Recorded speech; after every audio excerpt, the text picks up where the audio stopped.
my heart with the whispers of truth, to live a conscious life, to live a conscious life on the growing edge. On the growing edge. And now, here's Allie. Hello, and good morning, and welcome to Growing Edge Live. I'm Allie Benjamin, and it is my great joy to be here today. We are going to have another amazing, deep conversation with a soul-centered being, my mentor and teacher, Linda Frazee, and we're going to meet her in just a while. And so I'm so glad that you're here today, whether you're watching live here on the New Thought Media Network, or whether you're watching this as a replay. I'm so glad that you're here. I know that what we have to offer and share today is going to touch you in a particular way, lift your spirits, give you some insights, help you with wherever you are on your path to have a more rich and full and conscious life. So we are live. We've got some people that are joining us. There's the notary coach. Hello, Bill. Good to see that you're here.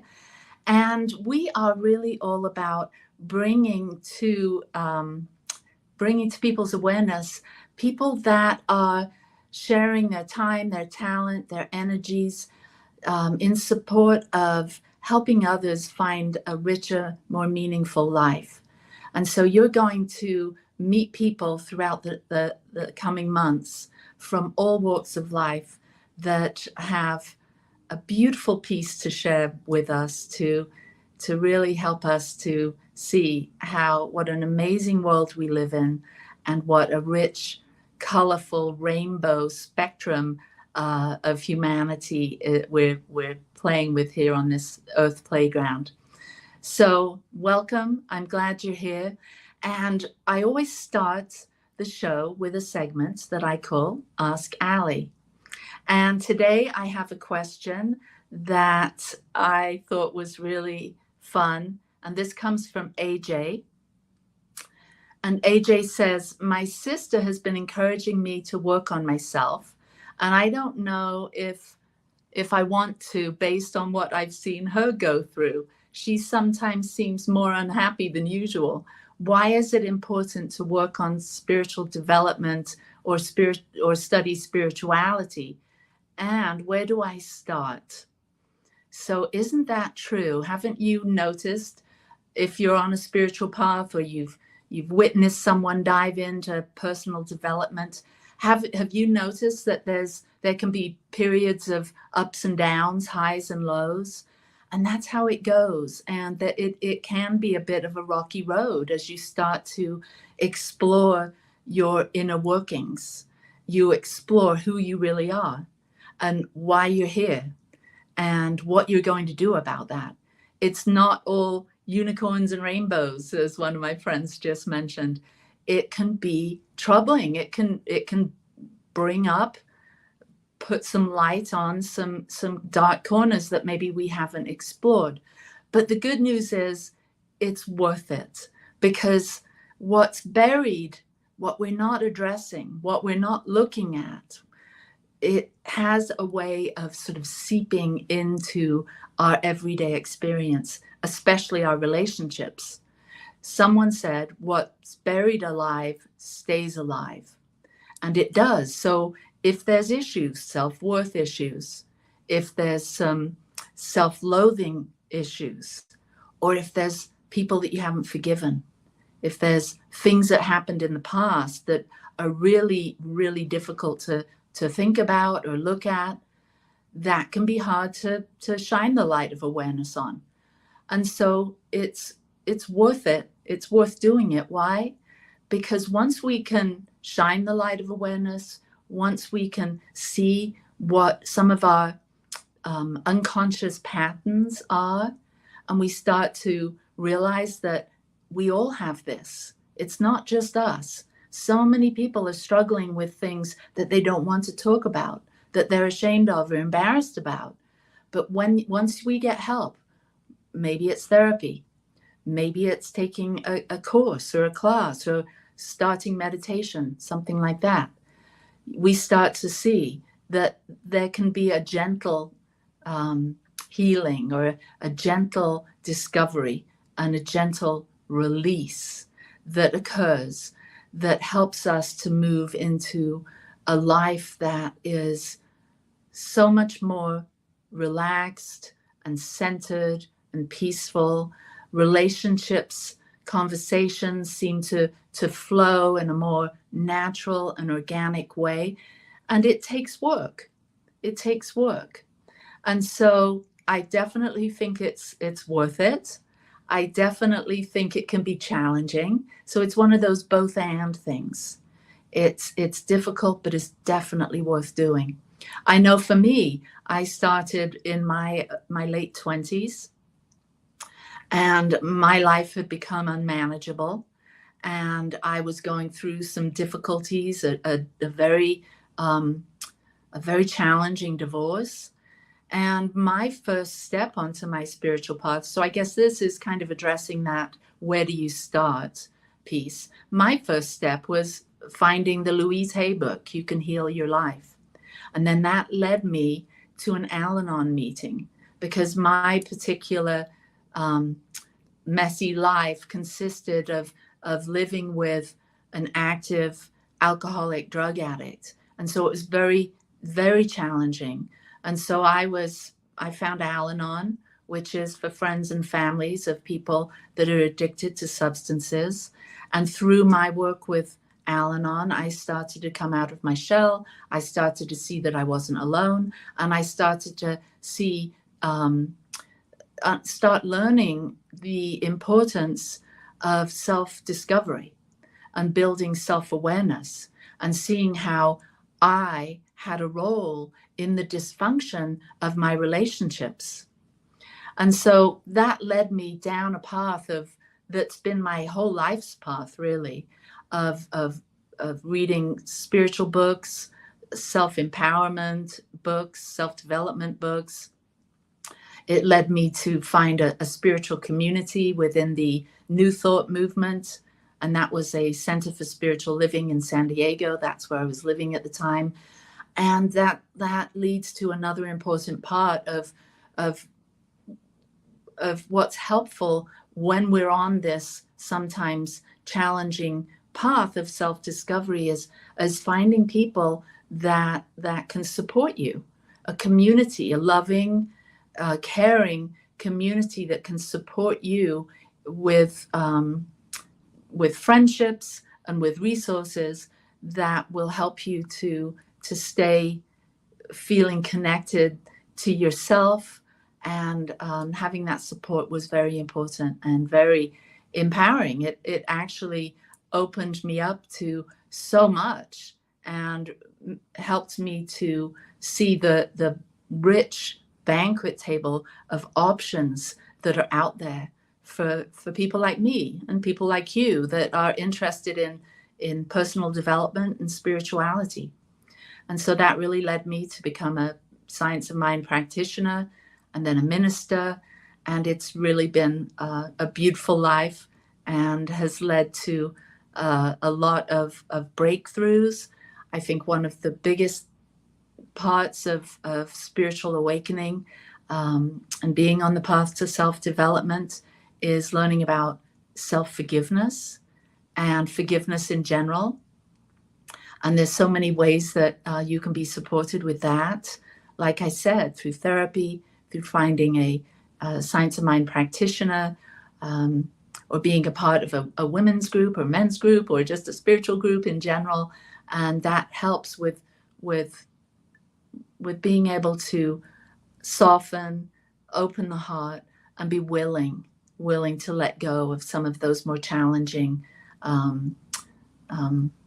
resentments maybe, or unforgiveness that hold us back from truly opening up and having a rich, full life. And currently I'm here in Denver, Colorado, and I'm just on the tail end of an amazing conference, a deep dive immersion program into becoming an Enneagram teacher and coach. And so I'm here with a small group of equally inspired and committed seekers and teachers and leaders that are interested in understanding the human condition. And so my guest today, which we'll get to in a moment, is my teacher, and we'll be able to hear from her directly on how using a tool like the Enneagram can be so powerful in understanding who we are as individuals and who other people are based on their own unique upbringing, conditioning, and the way they are at the core of their soul. And so it's all about self-discovery and self-awareness. And yes, AJ, it can be a rocky road. And sometimes we can look at our friends and family that are on that spiritual path and go, oh my gosh, that seems to be a challenging thing. Why would anyone want to do that? And all I have to say is it's worth it. If you want to fall in love with life, and if you want to fall in love with yourself, the path of self-development and the spiritual path can be one of extreme joy and extreme opening to a deeper walk with the universe, or a deeper walk with God. And so thanks, AJ, for the question. And if anyone else has questions that they would like to submit, please do so. You can do that in the chat, or you can email me at growingedgelive@gmail.com. And so now we're going to segue into my conversation today with my mentor, my therapist, my friend, Linda Frazee. And Linda is an international workshop leader, professional life coach, and co-author of the book Full Heart, Satisfied Belly. She is a certified Enneagram teacher and has been using the Enneagram as a primary tool in her work with others for the last 30 years. She was a founding mother of the Arizona Enneagram Association. Linda works with individuals, businesses, and the government to enhance life and increase productivity. Her professional training is in transpersonal psychology and imagery. She has been in private practice in Colorado, Maryland, and currently in Phoenix, Arizona. In addition, she is a metaphysician, an active member of Centers for Spiritual Living. She conducts body, mind, spirit workshops around the U.S. and facilitates women's groups. She's appeared on TV, podcasts, and frequently been a guest on national radio. So welcome to Linda, my dear friend. It's such an honor and a privilege to have you here today. Thank you, Allie. This is a wonderful show, and you're doing such a great job. It's lovely to see you at work. Thank you. So tell us a little bit about you. What's been your journey? How did you end up being this amazing Enneagram coach, speaker, had such a great impact in so many areas of life?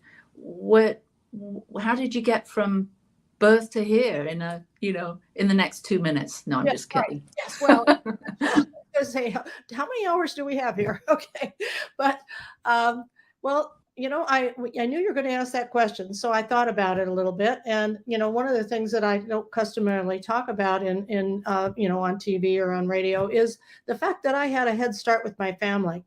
I was born and raised in a small little town in Colorado named Salida, Colorado, and population 5,000. I think it has 6,000 now, all these many years later. But my father was a writer and my mother was an artist. And my mother wasn't a famous artist by any means. My father was semi-famous. He wrote Westerns, and he also wrote for Disney. So he wrote a lot of the High Chaparral and Bonanza and Lassie and things like that I watched on TV. I had the script in my hand of Zorro the first time. He wrote the television script for Zorro. And so I sat on the floor of the house, and the TV was about as big as my laptop now. But anyway, and watched now this one goes to left, stage right. Now they're on the horse, whatever. So I didn't know anything different about that. But the other thing that's important about this, even though my parents were not religious or even, well, they were spiritual in their own way, in nature, they would say. My mother was tremendously psychic, and it comes down the long line. And one of the traditional stories was that my father was coming home from the World War II, but she didn't know when. All she knew was the war had ended. So she was having lunch with her friend, and she had my brother with her, who was like 4 years old. And suddenly she said, "Oh, Steve's getting off the train. I got to go down and meet him. Will you take care of my son?" And her friend said, "Well, how did you know that?" And she said, "Well, I just know it." She said, "Well, that's ridiculous. I mean, how would you know that he's coming?" She said, "He's coming." And of course, he had the intention of surprising her. So she went down and they got off the train. So that was, I could go on about many stories, but so the reason I bring that up, they taught us my brother and I, to communicate telepathically, so that, like, if we were out playing, because in those days you could just go out and play all day, and they'd say it's time for lunch, and we'd come home. My father was downtown, and my mother needed bread. She just sent him a message: "I need bread," and he'd bring it home, and he'd say, "I got the message about the bread." And they had to caution us: look, you can't talk to everybody about this, because a lot of people will think that this is very strange. So it wasn't like they sat us down and gave us lessons. They demonstrated it was a way of life. So I bring that up because my parents didn't go to any kind of church at all. They both had some negative experiences with traditional churches.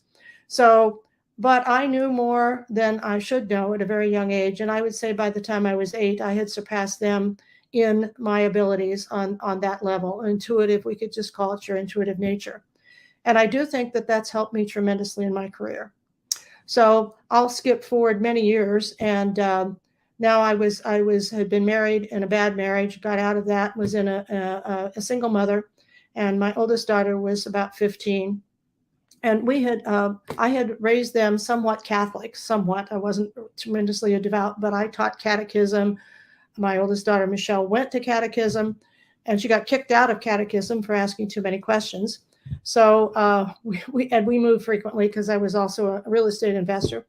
So she said, we read some metaphysical books, and she said, "Gee, this is great. Do you think there's a church like that?" And I said, "Oh, no, there's no church like that. I've never heard of such a thing." So I was teaching a real estate class about, taking risks. And I was in the midst of it. And this fellow said to me, and this was in Denver, and he said, "There's a church here that teaches the same thing." I said, "Oh, really? What's it called?" And he said, "Science of Mind." And I thought, oh boy. Of course, immediately I thought it was Scientology. And then I said, "Where is it?" And he told me, and the Science of Mind church in Denver at that time, and now they have two, they have another one that's much bigger, is a rounded dome. And I'd driven by that, and I'm going, oh boy. And he said, "You've been teaching us to take risks all day. I think it's time you took a risk. I think you should go." And he said, "And I'll meet you there." So it wasn't like an invitation. So I went home, and I said to my daughter, who was 15, "I've got to go to this crazy church. For all I know, they roll on the floor." I said, "It's that wild round thing that you've seen if you're driving by. And so I've got to show up. You want to go?" And she said, "Can I drive the Mercedes?" That was the most important thing, because she was having a MERS permit. And I said, "Sure." So she came along, and we went, and we got in the back door. I met the guy, shook his hand, got in just as close as we could to the get out of there, because I figured if anything got really weird, we could escape. And they turned off the lights, and they started singing "We're All Children of the Universe." And we started crying, both of us. And that's how we found it. And so I've told that story a couple of times. One man said, "Boy, we ought to send that fellow a thank you note." But in any case, Michelle had little ponytails on either side. She was 15 years old. She marched right down the front and said, "How does a person take classes here?" Wow. And that was the beginning. Now, she went ahead and took classes and became a practitioner. She was the youngest minister in the movement of Centers for Spiritual Living, which was it's called just Science of Mind. At the time, she certainly isn't anymore. And she ended up being the head minister of Mile High, sharing that position with another fellow. And she's been a minister now for 32 years. So Wow. Well, and we went to Mile High Church yesterday together, and it's been a dream of mine to go and to be there with you, the mother of the lead minister or the co-leader of the Mile High Center for Spiritual Living was just such a thrill to see Michelle up there, to be sitting with you, and to be in that atmosphere of oneness, of that feeling that you get when you go into a New Thought church, whether it's a Unity or a CSL or one of the independent, right. There's that familiar I'm home feeling. Right. Yeah. And I think that a lot of people haven't seen really large churches. So I know for CSL, they've had some conventions. I've been to a few, not in the most recent 5 years. And some people have just small churches. I mean, the majority of Science Mind churches are, whatever brand they come from with that philosophy, are relatively small. And so to come into a situation where you have 1,500 people 3 times a day on Sundays normally, and that can bring in speakers like Chopra and Oprah Winfrey and all of that, it's an amazing sort of thing. It is. It's phenomenal. And it was a wonderful experience.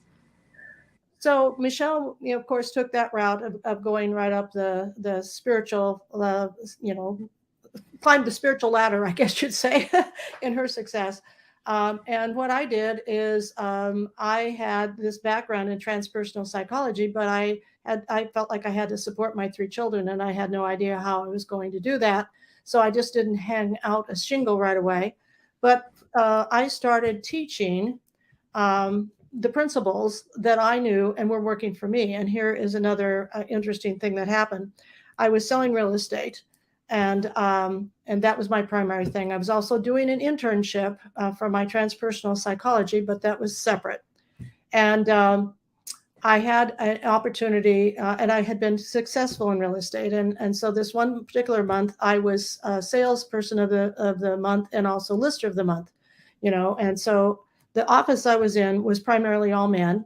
And there was a common theme with them about alcohol. So they all stopped about 4:00 in the afternoon, and they had a complete bar in the basement of this place, and they would go drink, which was fine with me because I didn't drink that much, and I'd stay upstairs on the floor and get all the calls. So I started making a lot more money than they did.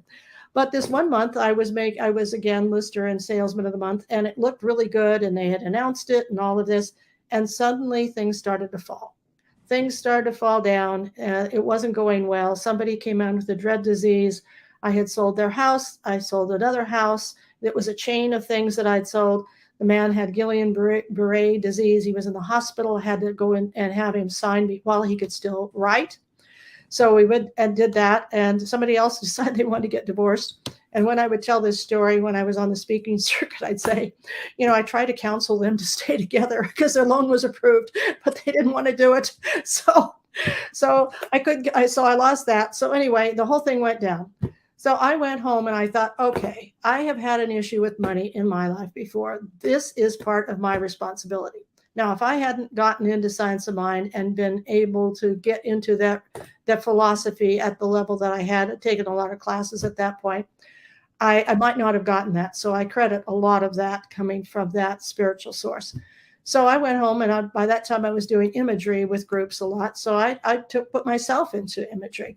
And I remembered something that I had no conscious memory at all. And that was that when I lived in Salida, Colorado, which was cold. It's cold. It's 7,200 feet high. I was cold my whole life there. And I had an opportunity to go to Hollywood with my dad. And I saw the mansions and the swimming pools and the green grass and the ocean. And that's where I wanted to go. And he kept saying no. But in this one particular thing, I remembered the phone rang, one phone in the living room, and you had a little black phone with a dial on it. You had to pick it up. So I picked it up. It was Paramount Pictures calling. And so I called my father to the phone, and I stood right near him. I think I was about 7. And because I'm thinking, this is it. Now, finally, he's going to agree to go to Hollywood and we can live in that wonderful place. And he's going, no, no, no. I mean, the reality was he was not agreeing to anything. And then he finally hung up. And I said, are we going to Hollywood? And he said, no. You know what happens to famous people's children in Hollywood? They get kidnapped. And he walked away. And I took that in like, that's the truth. I mean, it was like, because it was such a desire of mine, and it just was like it burst a balloon. And somehow I got that also, that too much money is dangerous. So I would do bizarre things with my money. I mean, I would loan my ex-husband money, which was just foolish. I'd been married to him for 14 years. Everybody knew he wasn't good with money, you know. And and I bought many houses. I was flipping houses before for fun, before it was called flipping houses. So anyway, I got that and I changed that in that moment. I really went to that little girl in my own imagery and held her and said, look, that's not really true. That's his fear. That's not yours. And so from that moment on, within another couple of weeks, I was again lister and salesperson of the month.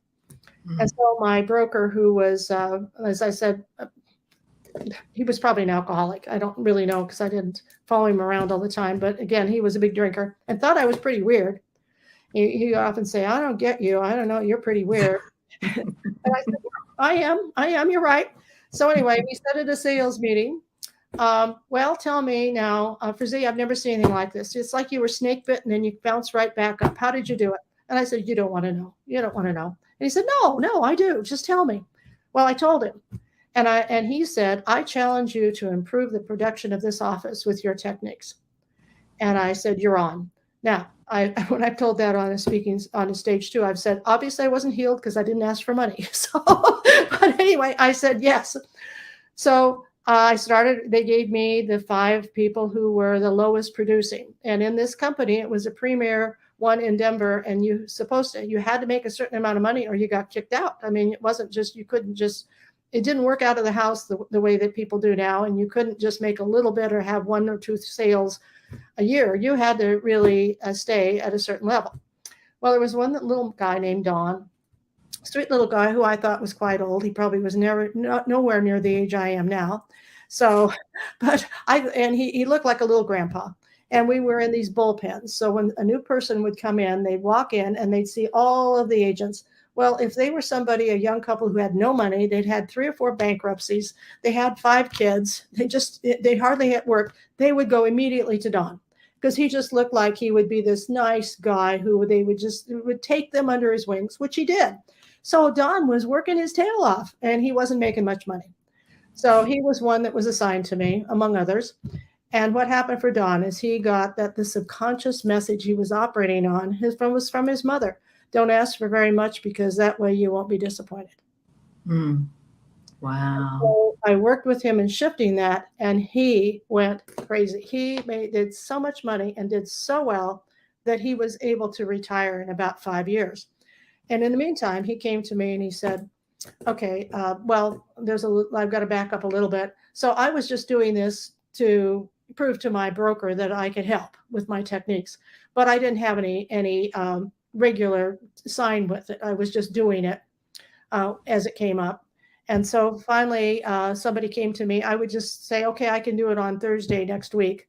So one of those group came to me and said, we really need to get this more regular because we want to make sure we're there. And so how would it be if I set it up and I did all this? And I said, that'd be great. And so this person kind of handled it, managed it. So we did that. So pretty soon my broker came to me and said, I think that you ought to go down to the Colorado Real Estate Association because, they're always looking for speakers. And I think this is something unique. This was about 1983, maybe 84 at the most. And so I did. So they invited me down. They paid for me to go in and do a class for them. So then they asked me to appear at the Broadmoor in Colorado, which at that time was the premier big Colorado Sales Association meeting. And people came in Excaliburs and wore big hats. It was really a first class kind of big deal. So there I went down and I told them, by that time I'd named my company because little Dawn came to me and said, this is going to be a big thing. You need to name this company. And I said, I don't have time to do that. I mean, I'm selling real estate. He said, well, if I put down a bunch of names, will you look at it? I said, yeah. So he came in and he'd listed in 2 lines all the names he could think of that would apply. So I circled positive imagery. He went down and recorded it with the state of Colorado. Wow. Okay. I'm jump in for a moment? Yes. I want to talk more about this, but we're going to take a really short break here at the New Thought Media Network. And so stay tuned. We'll be right back. Okay. New Thought Media Network is on the rise. We're looking to grow with you. Do you have technical media experience or perhaps a desire to learn? Are you willing to volunteer your precious time and attention? We share this message to benefit all. If you possess a computer with a camera and a microphone, we will share our knowledge with you. Behind the scenes or being the star, let us bless our one. Contact us at info@ntmedia.org.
Please help us say thank you to our organizational sponsors and donors, including the Hefferland Foundation, Affiliated New Thought Network, International New Thought Alliance, Science of Mind Archives and Library Foundation, Center for Spiritual Living Denver, Center for Spiritual Living Midtown Atlanta, New Thought Philadelphia, Planned Happiness Institute, Summit Center for Spiritual Living, Center for Spiritual Living on the Lake, Unity Spiritual Center Kitchener, Om Center for Spiritual Living, Center for Spiritual Living North Jersey, Unity of Savannah, Center for Spiritual Living Seattle, and all of our individual donors and sponsors.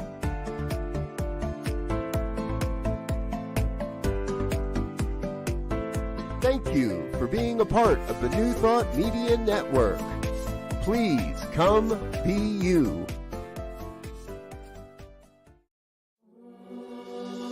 Free my mind, open my heart with the whispers of truth. To live a conscious life, to live a conscious life on the growing edge. On the growing edge.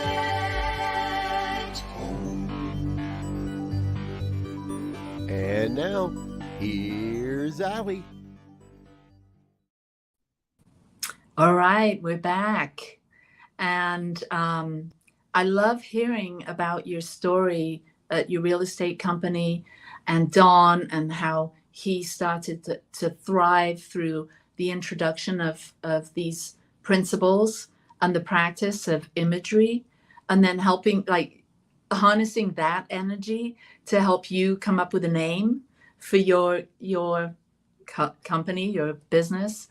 What I'm hearing is a real interweaving of these spiritual principles into everyday life, into sort of mainstream. And I think that is such a wonderful thing that many of us in this movement are able to do, to speak to the general public about these wonderful things we learn in our centers, in our churches, in our communities. So it's not just, for those times when we're, in a spiritual setting, it's for our life, and to be able to help someone move through blockages and challenges to live a more, abundant, prosperous, joyful life must be extremely rewarding. It is rewarding. You know how one of the things what people often do when they get on a plane, I don't think I'm the only one by far that does this, to say, well, if the plane went down today and this was my last day, have I done what I came here to do? And I would say for the last 20 or even maybe 25 years, the answer for me has been yes. And I want to point out something. I want to finish that story a little bit and then come back to something that I think is really appropriate when you talk about being in the civilized world that isn't really aware of new thought ideas. When I went to the Broadmoor and I did that positive imagery, and again, this is early. This is in the 80s, and there wasn't any of this around. It wasn't going on. I think by that time I'd started making tapes, cassette tapes, of course, because that's what we had in those days, selling little boxes of tapes. Well, anyway, that sent me out into Colorado, to the state of Colorado. And so I started doing workshops all over. By that time, I was still selling real estate. So I hired someone, a new realtor who came in. And what happened with her is she would do all the background things for me. And I would interview the people, and she would find the houses, and I would do the contracts, because by that time I knew this was going to be my business. So then from there, I was asked by the National Association of Realtors to go to Hawaii and appear there. And that launched me into the into the whole United States. So that was in 18 months from the time that my broker said to me, I challenge you to increase the production of this company. I was full-fledged a consultant and on the speaker circuit. So, and then I was picked up by all kinds of other industries. I did a lot of real estate and title work and mortgage companies, but eventually I was picked up by many others. And so I was on the speaking circuit for about 12 years. So, beautiful. But the thing that I want to mention about that and what that ties into was my intuition. And I wasn't sitting around meditating and trying to figure out where to go. I just was in the right place at the right time. And so I think that if we actualize that part of us inside of us, this silent, quiet part that doesn't often get a lot of praise, or a lot of people work on it, try to get it up, it's there if you just honor it. And I acknowledge that I had a head start because of my background, but I didn't know. People come to me all the time and say, how do I do what you did? And and now there's all these ideas. I got to have this tremendous website, and I've got to have the tremendous social presence, and I've got to. And I agree that in this day and age, that's important. I'm not saying you shouldn't have that, but it's still about who you know, and it's about being in touch with yourself to know that when you see somebody, that's the right person to go toward, or the connection that you make. Because it's hard to do this just with technology. It's hard to be a success with just technology. It really is about who you know. Still to this day. And even getting a job is that way. I have a lot of people who I work with who are trying to break into a new industry or get a new job. And, of course, LinkedIn helps because they can go on there and find people that know them and all of that. I'm not saying anything's wrong with those, but still, it's the people that you know. It's the people. Yeah. And when you think about it, if you're a traditional business of any kind, or non-traditional as far as that goes, you have a position open. In this day and age, you get 600 resumes. Who has time to go to 600 resumes? So very often what someone will do, the owner of the company or the CEO, the head will say, who knows somebody that's reliable that needs a job? And that's how you find jobs. Right. It's still, even with all this technology, is a lot about who you know. But before you know who you know out there, you got to know who you are in here. Exactly. And that's a good sort of lead into a question I have for you, which is, you're teaching me about the Enneagram, which is an amazing tool. And so as you have also, probably at the same time as you've been, in the business world and developing as a speaker and helping thousands of people in the real estate world, how does the Enneagram come in? How have you found the Enneagram to be helpful for people in the business world and in the more spiritual communities, particularly with this thing that you're helping us understand, which is the importance of knowing about intuition. Right. Well, So can you tell us about the Enneagram just a little bit? Because some of us don't even know what it is. Well, and right now it's almost a buzzword, which is hysterical to me, because 30 years ago when I started teaching it, nobody even had heard of it, and they were rather suspicious about it. Now it's everywhere. It's Enneagram is the way it's spelled. And it simply means, it's Greek, a Greek word for a 9-pointed graph. That's all that the Enneagram means. So, I mean, that's a word. And I bring that up because people who are not New Thought may think that it's Wiccan or some odd thing, and it's not at all. And what it is a system of understanding yourself, a deep system. I say the Enneagram is for people who want to take a deep dive. Now, it can be used superficially, like the Myers-Briggs or the DISC or those things that I was training out when I was on the speaking circuit. But it really has its roots down into your essence, which is ultimately what it's all about. So we get blocked. I like to say that your personality strangles your essence. Those of you who are New Thought people, you want to get to that essence. We know what essence is. Everybody has a moment where you see a rainbow, where you're in nature, when you watch babies, puppies, kittens, whatever, and you feel the wholeness of life in your own way. And you are the best version of yourself when you're in your essence. Sometimes that's in imagery. Sometimes that's in meditation. So everybody has a way of being in essence, but it gets blocked by our self-esteem about how we think we should be. So our self-image, it gets blocked by our defenses. It gets blocked by what we project about everybody. It gets blocked if we're not really willing to be who we really are. And there are 9 types on the Enneagram, not any one better than another. And each one does it differently. One of the things I love about it is the Enneagram honors 3 centers of intelligence: in our head, in our heart, and in our belly. We all have all three, but we have a default system. We go to one more often than another, and then we develop that one. So the people who have more of their personality in the head center are really, they may be smarter than everybody else. They may not be, but they spend a lot of time in their head thinking about what's going to happen next. It's all about security and safety. It's about getting it right so that you'll be safe. And so they're up here a lot, and oftentimes not so much in their hearts. The heart people can be so emotional and so in touch, and maybe they feel their intuition there. And so they're, helping others all the time. This is a large segment of our population. Well, let me go back. If you're a head center, don't we want them as accountants? Don't we want them as your banker? Don't we want the people who fix your cars? Don't we want the people who, are flying your planes? I mean, again, we all have a head, a heart, and a belly. But if there's going to be somebody that's going to spend a lot of time there to make sure things are safe, we need people like that. We want them to make sure that engineers that make sure our bridges are strong. And then the heart people are very often the people who are serving others, the doctors, a good doctor, therapists, coaches, the coaches for Little League, the people who are really caring about people and handling their wounds, whether they're physical or emotional or spiritual. And so we have all of those kind of people.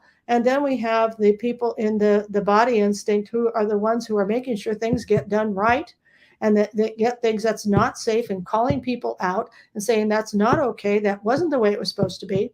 And so we have that. Well, don't we all do all of that? Yes, but we all do our own little version of it. And when you find your type on the Enneagram, the particular place that you lead from, we all have all of this within us, but we lead with one of these. I believe it's genetically, there's a genetic predisposition that you take into your family of origin with you at birth. And if that's a very healthy family, you flourish and you're shown your best, and your healthy family will be able to notice those things you don't do so well and encourage you to find ways that you can grow in that, and with those kind of problems.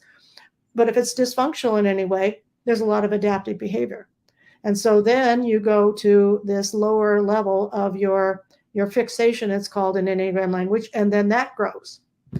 So for a 1, that might be, I have to have it right. It's got to be right all the time. And it's got to be, I'm a perfectionist if I'm a 1, and that's the way it's supposed to be, as an example.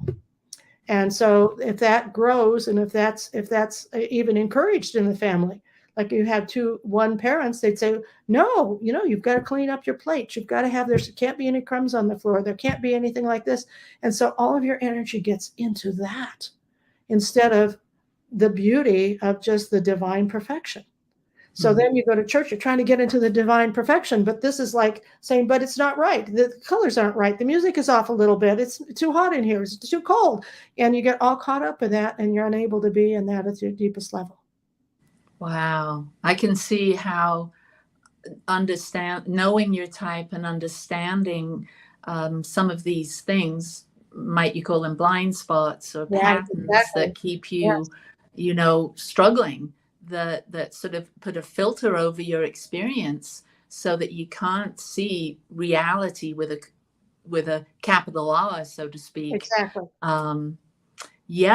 That's what we experience, when we go to the church, when we went yesterday, and you get into that big reality experience, it's like automatically kind of cleanses the filters for a little while and opens the heart and clears the mind and settles down that body, the body stuff trying to do something. So right. That's exactly it. And the other thing I just want to mention that I know we don't have, I could go on, as you well know, for hours about this, as I have just done. So anyway, the other big thing that's different about the Enneagram than other typologies that have been on the market for a long time is that it goes to your motivation, not your behavior. Why you do what you do, not just that, you like to have your office clean. It's why. What's going on about that? And furthermore, it gives you all sorts of activities and ways to shift that and ultimately get into the spiritual essence that's underneath all of it. Yeah. So could you tell us the motivations? I know that's a big topic, but could you kind of briefly touch on the 9 motivations so we can kind of get an idea of like, oh, okay, now I see. Well, I can go over those, and I would say that the underlying motivation for all of these is a universal need to be loved and have all our needs met. And so that's underneath everything. And then there's specific ways that the motivation gets exaggerated. So for the 1, it's to be perfect. If I'm perfect, then I'll be loved. For the 2, it's I've got to help others. I've got to be in service all the time. And if I help others, then I'll be loved. For the 3, it's I've got to perform. I've got to be efficient. I've got to get out there because approval is everything. And then I'll be loved. And for the 4, it's like I've got to be unique, but I also want to belong. I want to be unique. I want to belong. Other people have got things I don't have. Oh, dear, what shall I do? And so there's a back and forth, a push-pull with the 4 about what I have to do. I have to be special and unique, or I won't be seen and heard. For the 5, it's like, oh, no, I'm going to be back here. I'm going to observe. Thank you. I'll just sit back here and watch. I'm going to figure out what it's going to take for me to be safe. So if I do that, I'm going to make sure I carefully monitor my time, energy, and resources, because those are such important, time, energy, and money, which are the resources that I have. And that way I will be safe and I'll have enough, because the universe is always asking more of me than what I want to give. And I need to be safe. And that's the way I'll feel loved. And for the 7, it's like, oh, I've got to get out there and do more, because the 7 is staying away from pain. It can be physical or emotional, their own or somebody else's. And so there's a lot of activity about going out and doing and traveling and having fun. It looks so good, and it is fun, but the motivation is kind of a gluttony for more experiences. And the 8 is like, I got to be in power and control, because there's a lot of people out there that just are not doing the thing they're supposed to, because their innocence is their essence. And I've got to protect my innocence down here, because if anybody knows how real vulnerable and innocent I am, it could be dangerous. So I'm going to make sure nobody would ever guess that. I'm going to have big energy, going to usually be loud, going to make sure that I go out there and protect myself. And the 9 is between the 1 and the 8. And the 9 is kind of back and forth and just says, I hate conflict. I just want to have harmony. Just give me harmony, please. I'll be the mediator, because if there's anything that comes up, I don't like that. So the motivation is to stay safe and stay out of any potential conflict that could occur. Awesome. And what about the 6s? I didn't hear the 6. Oh, I'm sorry. Did I miss the 6s? The 6s are the ones who have a lot of and we all have anxiety. We all have fear. The 6 is about being safe too. So they use their anger and their fear come to get together to protect them again, and it's all about the protection of the little parts inside that would be afraid. Fear. Beautiful. Yeah. That's, well, I have a little bit of insight into this, so it's not new news to me, but it's so good to hear that. And what a succinct way of you explained it, so we all really get an understanding of how where we might fit into that beautiful Enneagram, and learning about our motivations can be extremely insightful. I would encourage people, if they're interested, they can go to my website. I would discourage them from taking tests. There are a number, if you're writing this down, saying, what is this again? I want to do, there's tests online of all kinds. And, I'm from the school of thought where I believe in the narrative tradition. I believe in you're the leading expert about you, and you must find yourself. However, you can get a typing interview from practitioners that are like Ali, who are learning to do this perfectly. And so, yeah, and she's in the training. So there, I've got a number of people who would be glad to give you a typing interview for free, because that's part of their learning. And even she won't tell you who you are, but out of these 9 types, by a series of questions, a deepening questions, you then have a personal growth opportunity to find maybe out of the 9 types, she would give you 2 or 3. I think you should investigate these first. And then there's material. And as I said, I've got material on my website, and you can look at, there's a lot of material, podcasts, and all sorts of things on that I would recommend if you to watch. But I don't do a test. If you take a test, that's about behavior. It's not about internal motivation, and it may lead you down a garden path. Yeah, thank you. Well, I did ask you if you would grace us with a spiritual practice, and I know we're leading up to the end of the show. Would you give us a little spiritual practice? And what I'm going to do is I'm going to take you in a spiritual practice that I use for myself, and I use it with my clients, that dovetails with the Enneagram. So I'd like you to just close your eyes for a second and take a couple of slow, deep breaths. Inhaling through your nose, and exhaling out your mouth. Just feeling yourself relax. And if you've never done this before, it's helpful to close your eyes. But if you are someone who's uncomfortable with that, you can just focus your eyes on something stable in front of you. And first thing to do, notice your shoulders, your back, any part of you that's tense. We often are much more tense than we think we are. Just listening to new material can make you tense. So breathe deeply, again, in through your nose. And then I'd like you to imagine you could just slide your awareness from behind your eyes, slide it down. Just let it go down into your body and rest somewhere between your heart and your belly and your solar plexus. Just feel the gentle rise and fall of your breath.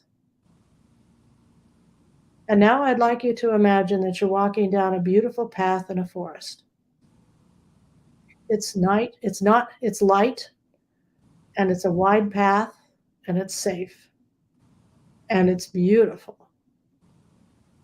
So feel your feet on the ground as you walk. Notice the colors, the scent. See if you can see the sky. Are the trees short or are they tall?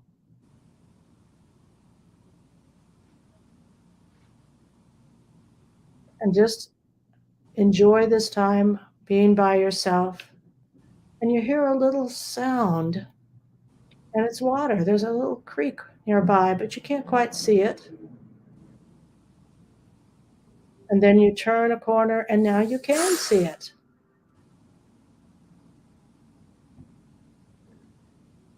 You can see the water, and it comes right up to the bank very easily. And it's so beautiful that you think about putting your feet in the water. But you look out, and right in the middle of the creek, there's some sort of inner disturbance, and it's bubbling and it's moving. And in fact, the water is splashing up on the shore. And then you realize, no, I don't want to get in there. I don't want to do that. So you just look at it, just focus on that disturbance. You don't know what it is. And just focus on it. And then it gets very, very little by little quieter, settles down, and is still again. And it's safe. So take your shoes off and put your feet in the water. Feel the cold. Wiggle your toes. And feel what it's like to see the flow of the river, which is equal to the flow of the life.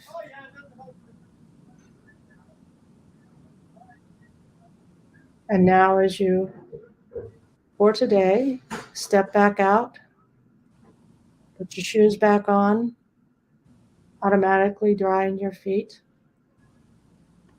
and walk more relaxed, more quietly, walking back down the path. By dropping out of your head, you have centered and quieted your head center. By quelling the water that was bubbling up, unconsciously, you have centered and quieted your heart center. And by putting your feet in the water and feeling that coolness on your feet, you have quieted your body center. And as I count back, you come back relaxed and centered. 5, 4, 3, 2, and 1. And opening your eyes, taking another clearing breath and being back in the present. Beautiful. Thank you. Well, Linda, thank you so much. This has been really eye-opening. I know I'm excited to share you with my audience here, and I hope that we can have you back. Maybe you can talk a little bit more on how you do a typing and how you figure out how you understand your type a little bit better. And thank you so much. You're welcome, Allie. It's been a pleasure. Thank you. Awesome. Thanks, everyone. This has been Growing Edge Live with New Thought Media Network, sponsored by Satya. Next week, we'll have Reverend Dr. Jerry Troyer, the president of the affiliated New Thought Network, and we'll see you then. Bye-bye. Bye.